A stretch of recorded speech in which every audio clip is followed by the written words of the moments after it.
Eles receberam uma ligação durante a nossa entrevista. A gente havia acabado de começar a entrevista com a mãe da menina e a informação é de que ela estaria em uma rua que fica bem perto, uma rua que fica próxima à casa dos familiares. A gente acompanha e a gente percebe que realmente não fica muito longe. Vamos ver agora, só resta saber se realmente trata-se da mesma adolescente. Tem uma loja de conveniência aqui no posto de gasolina e parece que realmente trata-se mesmo da adolescente. Ela? É. Você é o que dela? Seu primo. Primo dela?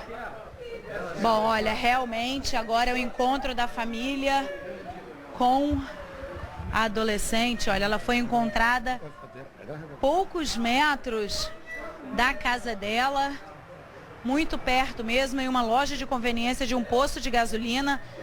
A gente acompanha o desespero da mãe, a felicidade de encontrar a filha através de uma ligação. Descobriram que ela estava aqui neste posto. Olha, ela chora muito. Tem apenas 11 anos de idade. E agora a gente vai esperar a mãe conversar com ela para saber o que de fato aconteceu. Dois chegaram e me pegaram. Eles me abusaram. E quando eu consegui sair de lá, pela janela. Foi neste ponto de ônibus na RJ 106, na altura de Maricá, que a adolescente desceu do coletivo sozinha. Ela seguiu reto em direção à casa dela. Mas antes disso, ela foi reconhecida pela funcionária deste posto de gasolina que fica bem aqui na esquina. E ela imediatamente ligou para os familiares. Eu vi ela descendo nervosa e fui acolher. A família e a menina foram para a delegacia. Ela contou à mãe que teria sido levada por 2 homens em um carro preto e depois conseguido fugir. Mas aqui na delegacia, a investigação levou a polícia a uma segunda versão. Este vídeo foi enviado para a TV Record via WhatsApp. As imagens mostram a adolescente entrando em um ônibus por volta das 19 horas, acompanhada por um rapaz. Era Matheus Reis da Silva. Note que ela olha para ele calmamente. Ele paga as passagens e os dois passam a roleta. Mas somente a polícia teve acesso ao vídeo completo. E segundo os agentes, nas imagens, a adolescente desce com o rapaz num ponto de ônibus em uma localidade conhecida como São José, que fica a 10 quilômetros do local onde os dois embarcaram. De acordo com a polícia, a hipótese de sequestro foi descartada. A menina foi encaminhada para o Instituto Médico Legal. No mesmo dia, o jovem foi encontrado por policiais da Divisão de Homicídios de Niterói, em São José de Embaçaí, distrito de Maricá, e preso em flagrante. A polícia, graças a Deus, trabalhou bastante e bem, mas assim, eu quero agradecer muito mesmo a polícia e tá com eles a investigação. Agradece a Deus e agradece a eles e muito mesmo a vocês, porque vocês foram muito, muito maravilhosos com a gente, tá? Eu vou direto ao Rio de Janeiro para conversar com o nosso Hernani Leva a Bala, porque a história até agora, a única coisa que a história não está é bem contada. Diga lá, Hernani. Bem, Marcelo, essa é uma história cercada de mentiras, né? A polícia já sabe o seguinte, que a menina foi, de fato, abusada. Só que, num primeiro momento, os investigadores acreditam que ela tenha contado a versão, deixando esse rapaz de fora com medo de que ele tenha, na verdade, participado desses abusos com outros homens. Então a polícia agora está investigando a participação de outras pessoas nesse crime. O rapaz já foi ouvido, a menina também. No entanto, haverá um novo depoimento dessa jovem, porque os policiais percebem que ela está escondendo algo, está com muito medo. Os outros 2 abusadores podem ser, na verdade, pessoas conhecidas, Marcelo. Ok, obrigado, Hernani. Obrigado, querido. Rafael, 20 anos, casado. Ó, quem chega, pode pôr. É que o cara aqui o povo é ruim demais. Cadê ela? Estamos ouvindo um áudio. Mas veio do nada, Capitão Nascimento. É? Te botaram num buraco, te tiraram do buraco. Não é isso? É que o rapaz que trabalha aqui não está acostumado com você, capitão. Infelizmente. Releva, deixa pra lá. Minha vida aqui é dura. Não é? Ainda bem que você sabe.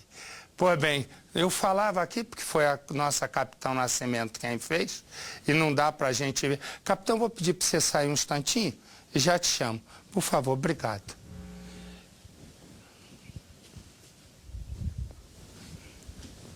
Vou dizer uma coisa. Tem uns caras que trabalham aqui que tinham que trabalhar em roda gigante no circo. Porque de televisão eles não entendem nada. Deve ser negócio de trabalho com festival. Sei lá, pois bem. Rafael, 20 anos, casado, pai de uma menina de 2, sempre se deu bem com todos, menos com o padrasto. Os dois vivem brigando. E um dia, Marcos avisa para a mulher mãe de Rafael que vai matá-lo.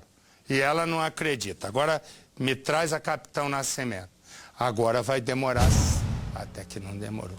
Até aí eu tô certo, capitão? Boa, capitão. E aí, capitão, me contou, né, que o padrasto comprou uma arma. E aí encontrou o Rafael numa festa.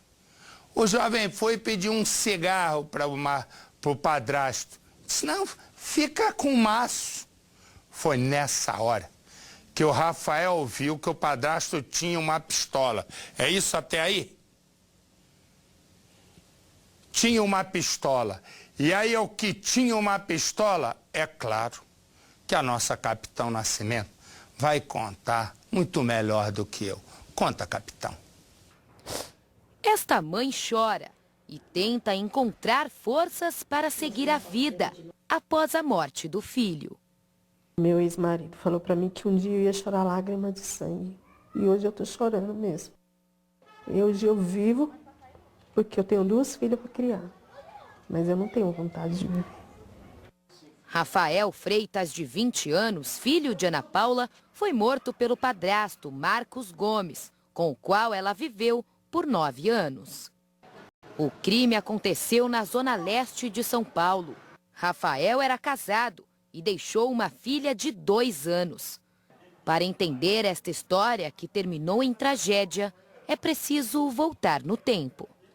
Ana Paula foi casada por 13 anos. Ela e o marido tiveram 3 filhos, mas o relacionamento não deu mais certo. Isso porque eles brigavam muito. Então decidiram se separar. Ana Paula veio morar na zona leste de São Paulo, na casa da mãe com os filhos. Arrumou emprego como vendedora em uma loja. E foi justamente a caminho do emprego que ela conheceu Marcos. Ele era gerente de uma padaria. Os dois começaram a namorar e logo foram morar juntos. Tiveram 2 filhas, hoje com 7 e 9 anos de idade. No início, Marcos era um marido prestativo, atencioso. Parecia ser o homem perfeito para Ana Paula. Ele passou a ser uma pessoa paciente, uma pessoa que gostava de criança, uma pessoa que era do bem. Mas depois de 1 ano de casamento, Marcos mostrou a verdadeira face de um homem violento. Chegava bêbado do trabalho e agredia a esposa, além de muitas ameaças de morte. Ele falava sempre que um dia ele ia me matar ou meu filho. A partir daí, a vida do casal virou um pesadelo. Ana tinha medo de voltar para casa. Só não abandonou tudo por conta das 2 filhas pequenas. Mas as brigas deixaram de ser entre o casal. É que Marcos começou a sentir ciúmes de Rafael. Dizia que Ana Paula tratava ele como uma criança e não escondia de ninguém que não gostava do jovem. O que deixava Marcos ainda mais irritado é que toda vez que ele agredia Ana Paula, Rafael se intrometia e tentava impedir as agressões. A situação ficou ainda pior. Mas ninguém acreditou que algo pior fosse acontecer, nem mesmo Rafael. ele continuou a rotina normalmente, trabalhando como vidraceiro numa empresa na Grande São Paulo. Rafael queria dar um futuro melhor para a filha, mas o coração de mãe não se enganou. Ana sentia que algo estava errado. Chegou a alertar o filho sobre as ameaças de Marcos. Um dia eu falei, Rafa, cuidado com o Marcos. Ele falou, mãe, não vai fazer nada comigo não. Falei, vai sim, Rafa, cuidado com ele. E até que ele fez mesmo. Até que ele fez o que ele falou que ia fazer. No dia do crime, Rafael estava em uma festa com amigos aqui nesta rua.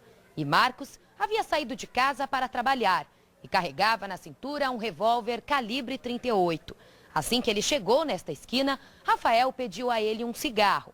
Marcos entregou. Foi nesta hora que o jovem percebeu que ele estava armado e questionou por que Marcos andava com uma arma. Foi neste momento que Marcos sacou o revólver e deu o primeiro tiro, que acertou o braço de Rafael. O jovem ainda tentou correr. Veio por esta direção na viela, sentido a casa onde ele morava, com a esposa e a filha de 1 ano. Mas não adiantou. Marcos o perseguiu e aqui neste muro deu mais 4 tiros. Depois, fugiu. Ele deu 5 tiros para não deixar meu filho vivo mesmo. Marcos voltou para casa. Segundo Ana Paula, ele chegou muito nervoso e estava com a arma na mão. Disse que havia atirado em uma pessoa, mas não sabia dizer quem era a vítima. Chegou a pedir dinheiro para Ana Paula para poder fugir.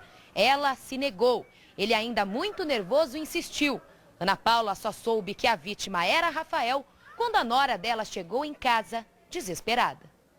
Minha nora chegou no quintal e ela falou, Paula, mataram o Rafa.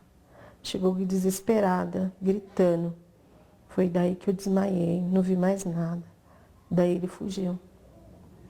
O caso está sendo investigado por esta delegacia. O delegado, após ouvir parentes e testemunhas que estavam no local do crime, não teve dúvidas de que Marcos premeditou o assassinato. Por isso, pediu a prisão preventiva do criminoso. A justiça aceitou, mas Marcos continua foragido. Mesmo após o crime, o assassino foragido da justiça ainda manda cartas para a família. Nesta, ele diz que está com saudades das 2 filhas. Diz que ama muito as meninas e que assim que puder, irá ligar e mandar cartas. Nesta outra, ele culpa a mãe de Rafael pelo ocorrido. Diz que ela deveria ter o aconselhado e que ele poderia ser amigo de Rafael. Numa outra, ele escreve, peço que me perdoem, desejo muita força a todos. Queria muito ele vivo. Mas para a família, as cartas não passam de uma mentira. Ele fala que ele não tinha tido culpa, que o Rafael que montou a emboscada para ele. Mas não, as vizinhanças mesmo fala que quem tinha a arma em punho foi o Marcos, a arma era do Marcos. A esposa de Rafael tenta seguir a vida ao lado da filha pequena. Eles estavam juntos há 5 anos. Começaram a namorar na adolescência. Agora, ela terá que cuidar da filha do casal sozinha. Rafael era uma pessoa bem alegre, assim, ele não deixava faltar nada pra gente. Ele se esforçava, ele ia trabalhar, trabalhava de noite também para que nada faltasse para mim nem para a filha dele. Ele era um ótimo homem como marido. É muito difícil perder ele. Eu estou sofrendo muito mesmo. Todos os dias eu choro, todos os dias da minha vida. A perda do meu filho foi a pior coisa que aconteceu na minha vida. Uma mãe chora o filho e outra senta no banco dos réus por causa do filho. E senta no banco dos réus como assassina. Essa foto foi a primeira foto de um caso que chamou a atenção de todo o país. O menino está no colo da mãe. O menino se chama Joaquim. A mãe, você há de lembrar, se chama Natália, uma psicóloga. E o homem que está ao lado dela é o novo marido, chama-se Guilherme. Guilherme, Natália e o menino Joaquim, de 3 anos. Naquela noite, Naquela noite, cada um encontrou uma história para contar sobre aquela noite. Joaquim foi encontrado dentro do Rio Pardo, na região de Barretos. A mãe é acusada do crime. Guilherme, o padrasto acusado do crime. E a mãe pela primeira vez sentou frente a frente com o juiz. E o que ela disse fez com que todo mundo quase caísse para trás. Porque, naquele momento, ao explicar a morte do filho, ela contou uma história que ninguém há de acreditar. Que história? Eu volto já já.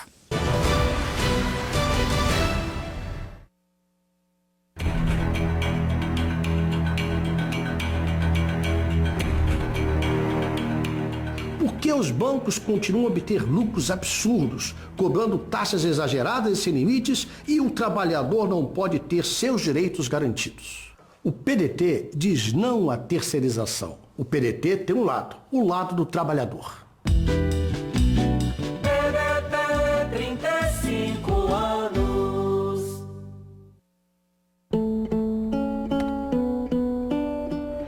Lindo, né? Eu sei, é meu. Sabe, eu posto tudo que ele faz. É vídeo dando gargalhada, brincando com o gato, vestido de palhacinho, posto também. Eu sei que quando ele crescer ele vai me odiar por isso. Mas ele tá tão bonitinho. Com GVT você tem tudo para ser como quiser. Banda larga 25 mega por apenas R$ 59,90 por mês. Conte com a gente para ser você. Ligue 10325. Todo trabalhador quer um bom emprego e com carteira assinada. Para quê? Para garantir bom salário e seus direitos trabalhistas. Mas você sabe quem batalha no Congresso Federal para que o trabalhador não perca seus direitos adquiridos? A bancada do PDT. É por isso que nossos deputados votam contra a terceirização, contra a diminuição do seguro-desemprego e do abono salarial e contra a retirada de direitos dos nossos aposentados e pensionistas. O PDT tem um lado, o lado do trabalhador. PDT.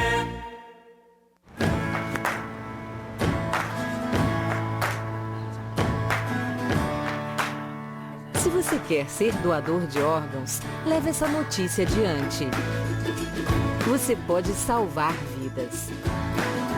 Doação de órgãos. Um dia você também pode precisar. Para doar, é preciso falar. Somente familiares podem autorizar. Assembleia Legislativa do Estado de Mato Grosso.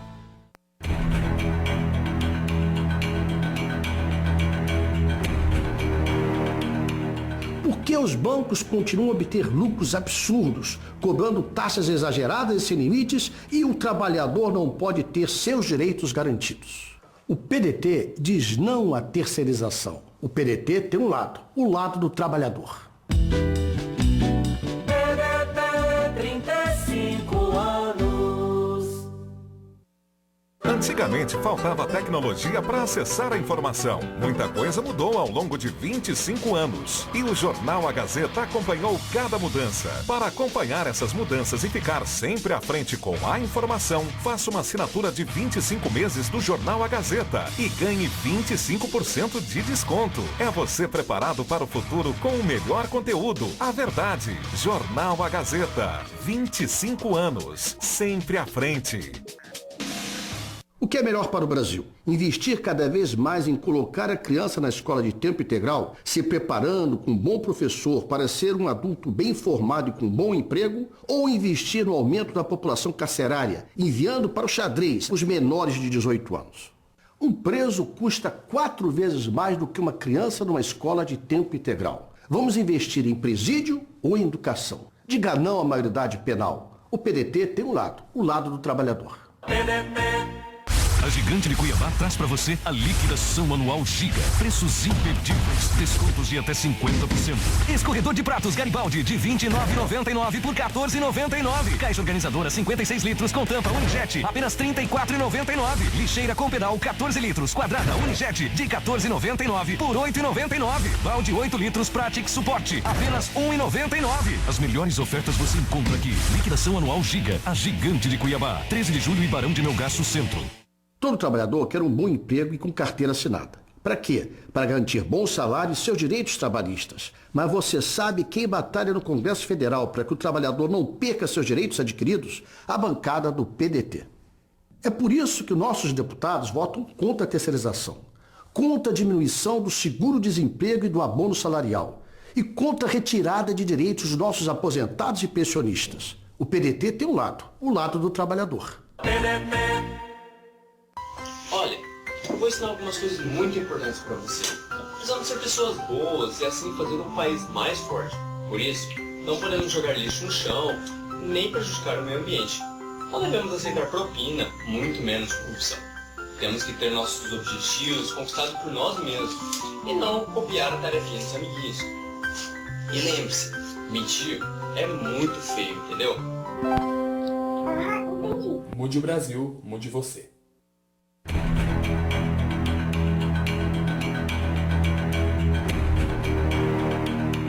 Por que os bancos continuam a obter lucros absurdos, cobrando taxas exageradas e sem limites, e o trabalhador não pode ter seus direitos garantidos? O PDT diz não à terceirização. O PDT tem um lado, o lado do trabalhador. PDT, 35 anos. O MT Record mostra os principais fatos que foram notícia do dia.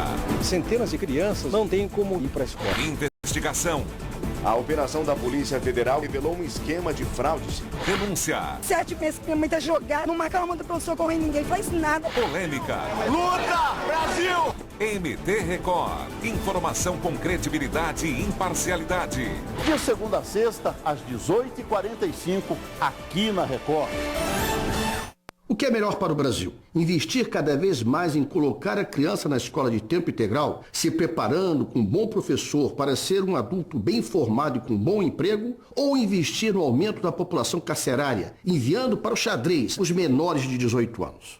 Um preso custa 4 vezes mais do que uma criança numa escola de tempo integral. Vamos investir em presídio ou em educação? Diga não à maioridade penal. O PDT tem um lado, o lado do trabalhador.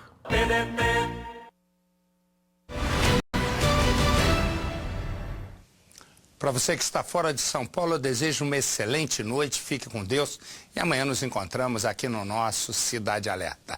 Boa noite.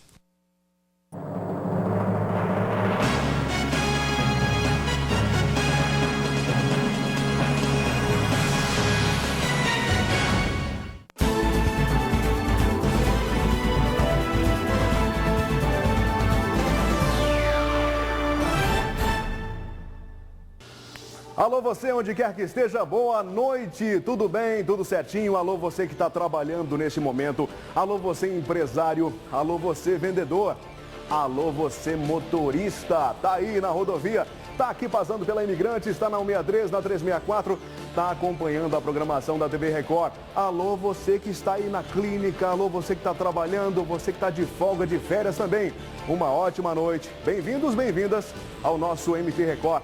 Às 6h46, vamos aos destaques dessa edição. Gente, o ministro da Saúde inaugura o Hospital São Benedito, em Cuiabá. Nós não estaríamos hoje aqui, estamos agora com o governador e com o prefeito cumprindo essa etapa e essa tem sido a rotina, trabalhar em prol do desenvolvimento do SUS e da garantia de acesso à saúde da população. E ainda hoje, turmas recursais temporárias começam a atuar com o objetivo de reduzir o volume de processos. Estrutura renovada, novo shopping popular de Cuiabá é inaugurado. E ainda 4 assassinatos são registrados em plena segunda-feira na Grande Cuiabá. Você vai ver também, a capital cedia a última etapa do Festival para o Trânsito.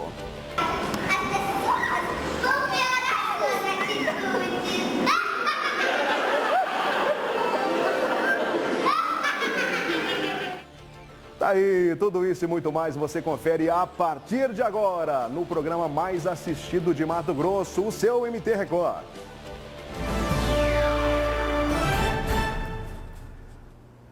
Gente, hospital é um nome que se originaliza do latim, significa casa de hóspedes.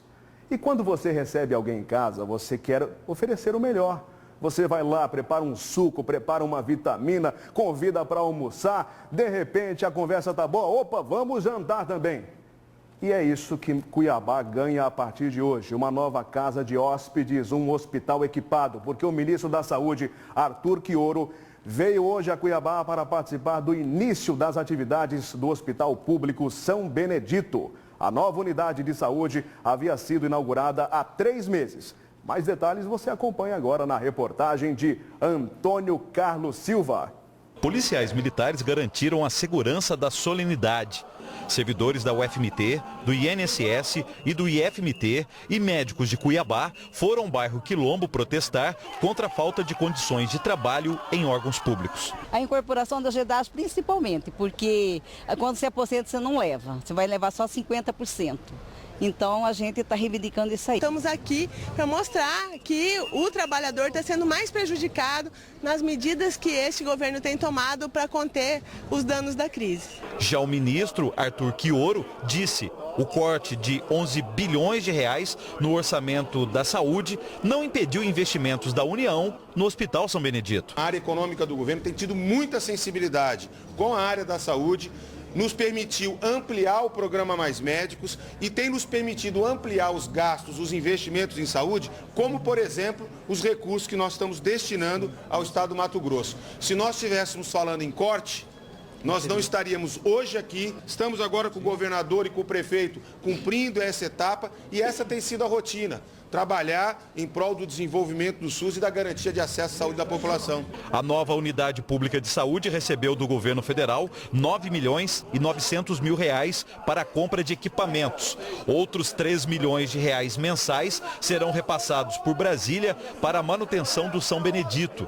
O governo de Mato Grosso repassará 2 milhões mensais. A Prefeitura de Cuiabá, 1 milhão. Este hospital não atenderá só pacientes de Cuiabá. Nós não vamos resolver o problema da alta complexidade do estado de Mato Grosso sem pensarmos em Cuiabá, porque aqui está a referência, sem pensarmos em Várzea Grande. Por isso a ação não tem que ser isolada do município, isolada da União. Tem que ser desta maneira como determina a Constituição e as leis 8.080 e 842. A saúde tem que ser preferencialmente pública, depois filantrópica, depois a iniciativa privada. Nós precisamos investir, como estamos fazendo aqui, 45% dos atendimentos serão de pessoas do interior, como vimos aqui um cidadão de Barra do Garças, Barra do Bugres, que vieram do pronto-socorro para cá. Isso mostra um trabalho conjunto. Tivemos uma verdadeira epidemia na saúde pública chamada acidente de motos, que se agravam a cada dia, né, em todas as cidades brasileiras, e Cuiabá não é diferente. Nós temos aqui 100 mil motos e 200 mil veículos. Talvez seja a cidade brasileira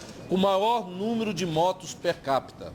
Isso acarreta em torno de 15, 20, 30 acidentes por dia e muitos deles graves, né, fazendo aquela superlotação do pronto-socorro. Quando estiver funcionando plenamente, o custo mensal do Hospital São Benedito será de 7 milhões de reais por mês. Inicialmente, com as cirurgias de ortopedia, será de 6 milhões. 135 mil desse valor serão pagos por mês de aluguel do prédio. A intenção da Prefeitura de Cuiabá é de comprar o local para também torná-lo público. O prefeito pensa muito nisso. A intenção, a princípio, do prefeito é inaugurar e colocar as portas abertas, mostrar para a população, não só do município de Cuiabá, mas do estado do Mato Grosso, a importância desse hospital e já com a intenção de aquisição dessa estrutura para o público, para o município de Cuiabá. A meta do Hospital São Benedito para agosto é de fazer 260 cirurgias. Quando estiver funcionando plenamente, 550 por mês. Outra meta do Hospital São Benedito é desafogar a sala vermelha do pronto-socorro de Cuiabá, onde um paciente foi dado como morto pela equipe médica na sexta-feira. Nós estamos, nesse momento, contratando mais de 400 agentes comunitários de saúde. Estamos, junto com o Ministério da Saúde, fazendo um trabalho de recuperação dos atuais PSF, Unidade Básica de Saúde. Estamos construindo 15 novas UBS na cidade de Cuiabá. Estamos investindo na melhoria da infraestrutura, da rede física da saúde da nossa cidade. Nós saímos do centro cirúrgico, entrou o primeiro paciente. Nós visitamos as enfermarias e os primeiros pacientes já estão prontos para serem atendidos, já estão sendo acolhidos no hospital. Depois, uma estrutura física extremamente adequada, humanizada, pensada em detalhes para atender com qualidade, uma ambiência né? Um jeito de cuidar que mostra a preocupação em valorizar não só os pacientes e suas famílias, mas também de dar condições para que os trabalhadores, os médicos, os enfermeiros, possam executar a sua função com muita qualidade. Parabéns ao povo de Mato Grosso, parabéns ao povo de Cuiabá e Várzea Grande, porque agora tem uma nova estrutura de atendimento para receber essas pessoas. Olha só as imagens do Paulo Henrique. Teve aí um grupo de profissionais também protestando lá em frente, faz parte, democracia é isso mesmo, mas nós temos que tirar o chapéu para a estrutura deste hospital. Alguns números aqui da reportagem do Antônio Carlos Silva. Para funcionar esse hospital, 6 milhões de cara, 6 milhões é o custo mensal. Isso tirando a parte de cirurgias ortopédicas, aliás, só com cirurgias ortopédicas, né? Para o funcionamento completo, total, 7 milhões de reais por mês. Aí pegando alguns números aqui de investimento, 9 milhões do governo federal para compra de equipamentos, outros 3 milhões mês garantidos aí para funcionamento, 2 milhões do governo e mais 1 milhão de reais da prefeitura de Cuiabá. E aí que está o detalhe, é torcer para que esse repasse seja feito pontualmente, principalmente aquele que vem lá de Brasília, porque nós já registramos em outras reportagens aqui problemas enfrentados pela saúde de Cuiabá, de Várzea Grande, interior do estado, problemas com a falta de repasse.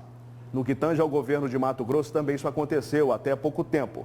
O governo Pedro Taques tem conseguido normalizar isso aí, estabeleceu uma série de compromissos também com prefeitos do interior em estar melhorando a saúde pública no estado de Mato Grosso. O Hospital São Benedito é um pontapé no que a gente pode dizer aí de nova era da saúde que é oferecida a você, cidadão, que não tem condições de pagar aí um plano de saúde, não tem condições de ser atendido em um hospital particular. E Cuiabá vai sediar nesta quinta-feira o Seminário Nacional de Desenvolvimento. O encontro tem como objetivo discutir as 8 iniciativas estabelecidas na Cúpula do Milênio, aquela realizada em 2000 pela Organização das Nações Unidas, a ONU. Quem vai trazer mais informações sobre este seminário é a Luciana Gavilha. Eu vou para essa câmera aqui, a Luciana já está aqui, já de prontidão. Ô Luciana, qual é a importância deste evento para a Baixada Cuiabana, para o estado de Mato Grosso? Boa noite.